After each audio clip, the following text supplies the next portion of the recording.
Mr. Tickle by Roger Hargreaves. It was a warm, sunny morning. In his small house at the other side of the wood, Mr. Tickle was asleep.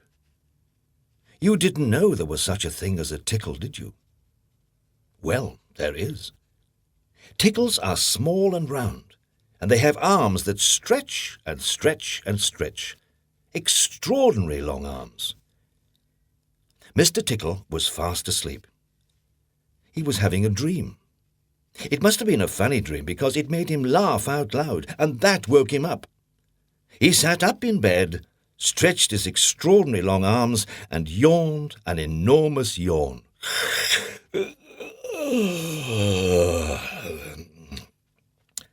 Mr. Tickle felt hungry, so do you know what he did? He reached out one of his extraordinary long arms, opened the bedroom door, reached down the stairs, opened the kitchen door, reached into the kitchen cupboard, opened the biscuit tin, took out a biscuit, brought it back upstairs, in through the bedroom door, and back to Mr. Tickle in bed. As you can see, it's very useful indeed having arms as long as Mr. Tickle's. Mr. Tickle munched his biscuit. He looked out of the window. "Today looks very much like a tickling day," he thought to himself. So, later that morning, after Mr. Tickle had made his bed and cooked his breakfast, he set off through the wood. As he walked along, he kept his eyes very wide open, looking for somebody to tickle, looking for anybody to tickle. Eventually, Mr. Tickle came to a school. There was nobody about, so, reaching up his extraordinary long arms to a high window ledge, Mr. Tickle pulled himself up and peeped in through the open window. Inside, he could see a classroom. There were children sitting at their desks and a teacher writing on the blackboard. Mr. Tickle waited a minute and then reached in through the window. Mr. Tickle's extraordinary long arm went right up to the teacher, paused, and then tickled. The teacher jumped in the air and turned round very quickly to see who was there. But there was nobody there. Mr. Tickle grinned a mischievous grin. He waited another minute and then tickled the teacher again. This time he kept on tickling until soon the teacher was laughing out loud and saying, "Stop it! Stop it!" over and over again.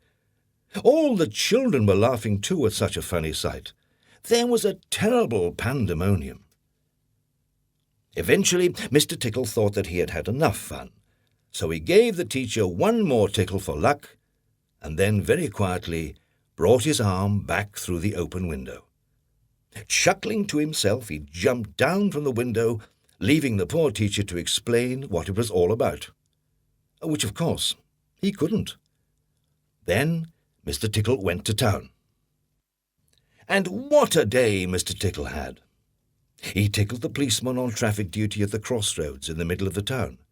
It caused an enormous traffic jam. He tickled the greengrocer just as he was piling apples neatly in his shop window. The greengrocer fell over backwards, and the apples rolled all over the shop. At the railway station, the guard was about to wave his flag for the train to leave. As he lifted his arm in the air, Mr. Tickle tickled him, and every time he tried to wave his flag, Mr. Tickle tickled him until the train was 10 minutes late leaving the station, and all the passengers were furious. That day, Mr. Tickle tickled everybody. He tickled the doctor, he tickled the butcher. He even tickled old Mr. Stamp, the postman, who dropped all his letters into a puddle. Then Mr. Tickle went home. Sitting in his armchair in his small house at the other side of the wood, he laughed and laughed every time he thought about all the people he had tickled. So, if you are in any way ticklish, beware of Mr. Tickle and those extraordinary long arms of his. Just think, perhaps he's somewhere about at this very moment while you're listening to this story. Perhaps that extraordinary long arm of his is already creeping up to the door of this room. Perhaps it's opening the door now and coming into the room. Perhaps before you know what is happening, you will be well and truly tickled.